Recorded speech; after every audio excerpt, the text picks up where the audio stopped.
હાય પૂજા, બે હાય.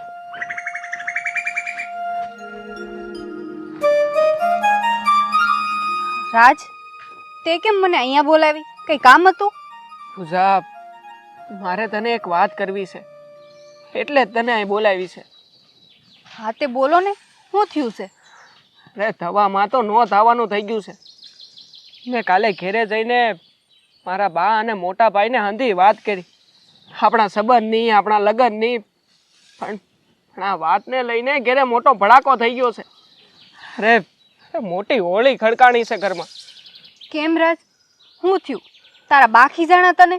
હા, મારા બા મને બહુ ખીજાણા અને એક હડબત પણ ઠોકી દીધી. પૂજા, આપણા લગ્નની ચોખે ચોખી ના પાડી દીધી છે. તો રાજ, હવે આપણે શું કરશું?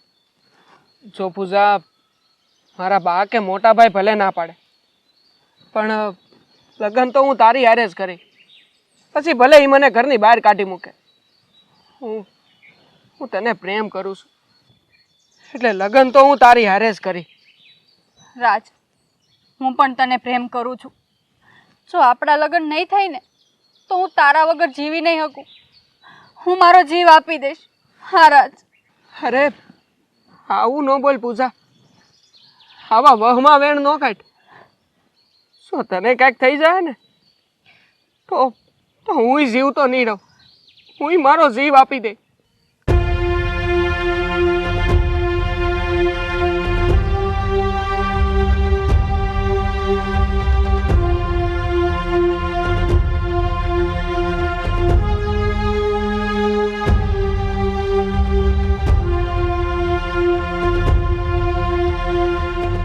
મને ખબર જ હતી કે તું અહીંયા જ છો અને આ ભૂખડી બારે હારે વાતું કરતો હોઈશ. અરે પણ મોટા ભાઈ, મારે તારું કાંઈ નથી સાંભળવું. હાલ આમ ઘર ભેગો થા, બા બોલાવે છે. પણ મોટા ભાઈ, પહેલા તમે મારી વાત સાંભળો. થોડીક શાંતિ રાખો. એ છોડી, મને મોટા ભાઈ કહેવાની કોશિશ નહીં કરતી.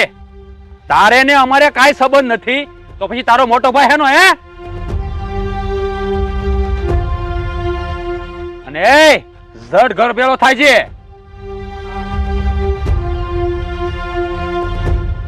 હાલ પૂજા, હવે મારે ઘેર જવું પડશે.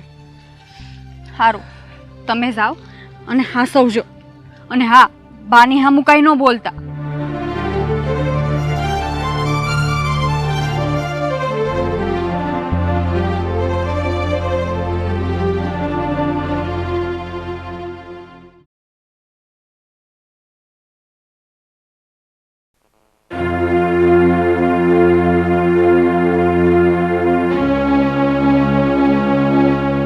બોલો ની બા, મને હું કામ અહીં બોલાવ્યો?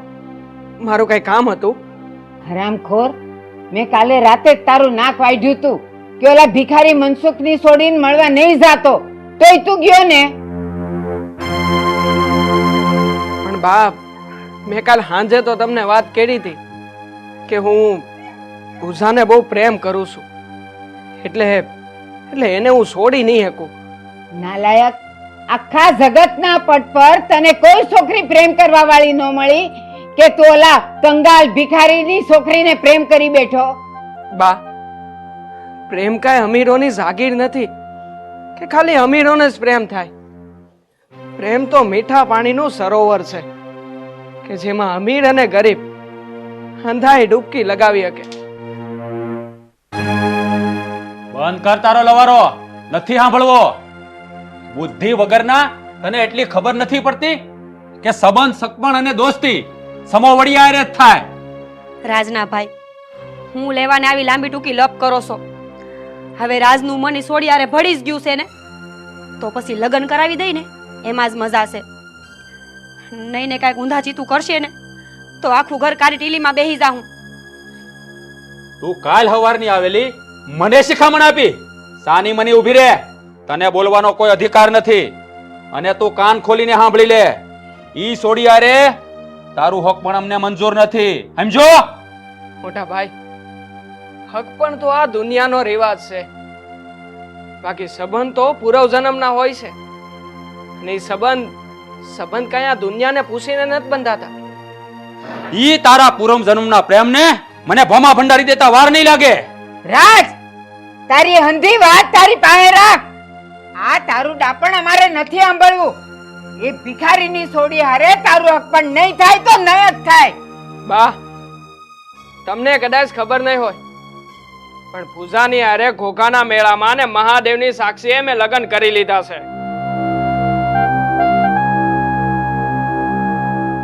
હું કીધું તે? હું કીધું? ઓલી પૂજાડી હારે તે લગ્ન કરી લીધા? હા બા, મેં લગ્ન કરી લીધા છે. અને કાલ સવારનો સૂરજ ઉગતાની સાથે હું પૂજાને આ ઘરની વહુ બનાવીને લઈ આવી.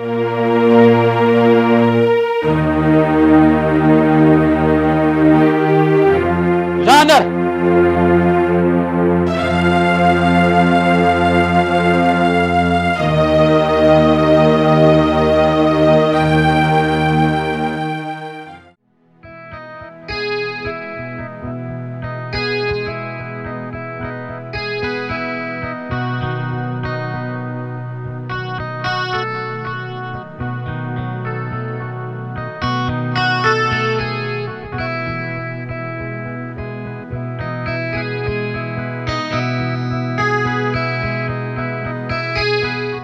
આ ઘરમાં કેમ કોઈ દેખાતું નથી? પૂંજાની માં, ક્યાં છો? પાણી લાવજે.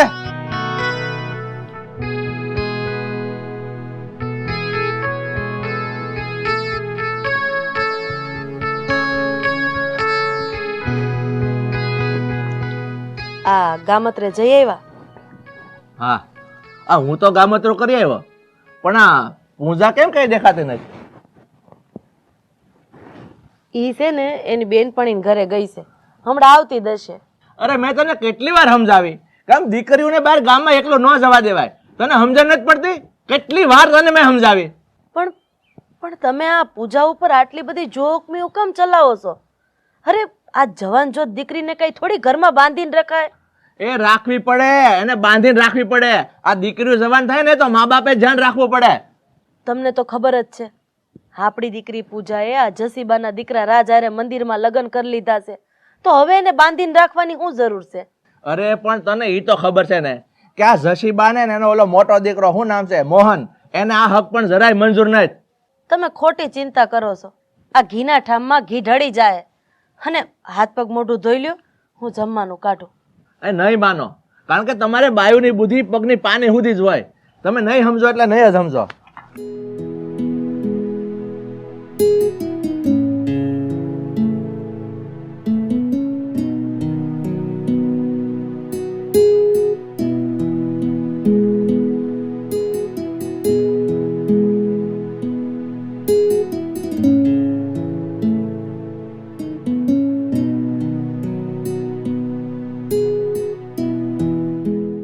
બટા તૈયાર થઈ ગઈ? હા બા, તૈયાર. તને ખબર છે ને હા જમાઈ હમણાં આવતા જશે હો. જો બટા, તને જમાઈ તેડવા આવે છે.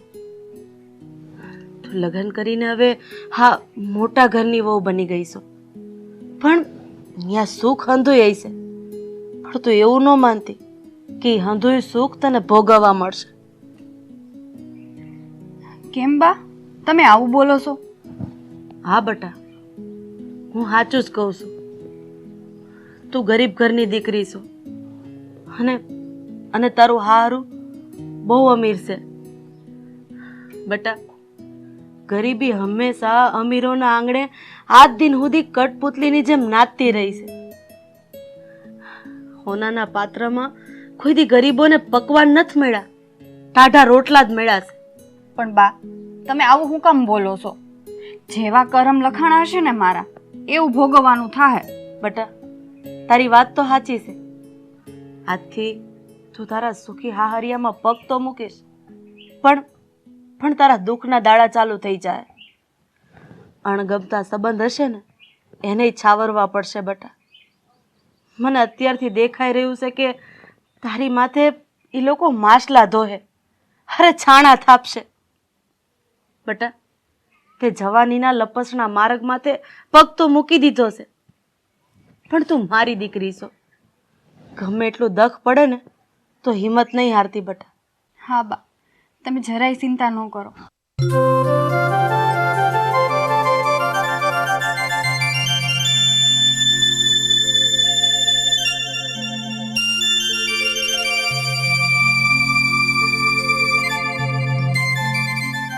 અરે જય શ્રી કૃષ્ણ જય બાપુ. શ્રી કૃષ્ણ ભાઈ. બેહો.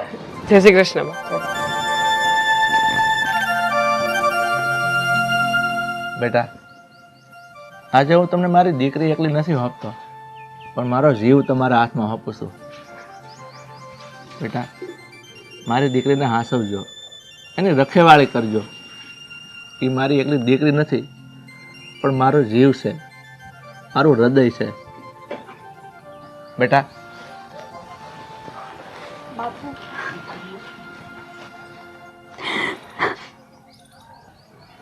બાપુ તમે જરાય ચિંતા ન કરો. તમારી દીકરીની હારે હું એનો પડછાયો બનીને ઊભો રહી. હું એને ઊની આંચે નહીં આવવા દઉં. હવે અમારે જવાનું મોડું થાય છે, તો નીકળીએ હવે અમે. બેટા, આ તારા બાપની આબરૂ તારા હાથમાં છે ને તો હાંસવી લેજે.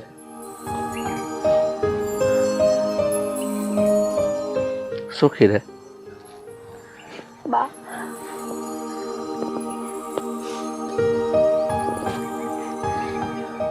બેટા દીકરી તો બે કુળને તારે. એક હાથમાં તારા માવતરના ઘરની લાજ છે, તો બીજા ઘરમાં તારા હાહરા કુટુંબની લાજ છે. બેટા તું અમને કલંક લાગે એવું કાંઈ કામ ન કરતી, સહન કરતા શીખજે બેટા.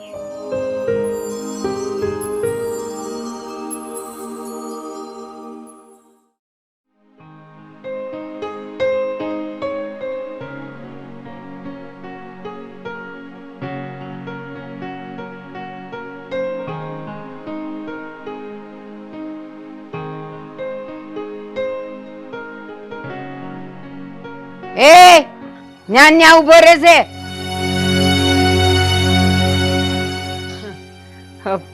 હવે સમજાણું બા. આ તમે તમારી નવી આવેલી વહુના પોખણા કરવા માંગો છો ને? એ પોખણા તો છે ને, જે મનગમતા હોય ને એના કરાય. આંખમાં ખટકતા હોય ને એને તો કાઢી જ ન ખાય. બસ આવતો જ નહીં આગળ. બા ગમે એમ તો ઈ તમારો દીકરો ને વહુ કહેવાય. અટાણીના પોખણા કરીને ઘરમાં લઈ લ્યો. આમે તમારા મોટા દીકરા ઘરે નહીં ને, ઈ આવે ને પછી મા દીકરો નિરાયતે એને સમજાવી દેજો. હા ગામ સાંભળે છે બા. એ બસ તું તો કાંઈ બોલતી જ નહીં. અને હારાજ સાંભળ, માગણ ને મોવાલનાર ને ભીખ ન અપાય. ફૂલવાન ને જાતવાન હોય ને એને દાન દેવાય, અને એની છોડીને ઘરમાં વહુ બનાવીને લાવે ને તો જગ્યા મળે. આ પગે પડનારાને ઘરમાં ન લવાય. કેમ બા? એટલે તમે કેવા હું માંગો છો? ઈસ કે તું એને આય ભલે લઈ આવ્યો, પણ હું એને મારા ઘરની વહુ નહીં જ બનવા દઉં. એટલે એ ધૂળના રતન ધૂળમાં શોભે. આ મજૂરની દીકરી છે ને, જા એને ખેતરમાં મૂકી આવ. ત્યાં રૂમ છે ને એમાં પડી રહે. અને ત્યાં સાંભળ્યું નહીં? જા મૂકી આવ એને વાડીએ. જાવ, નીકળો અહીંથી.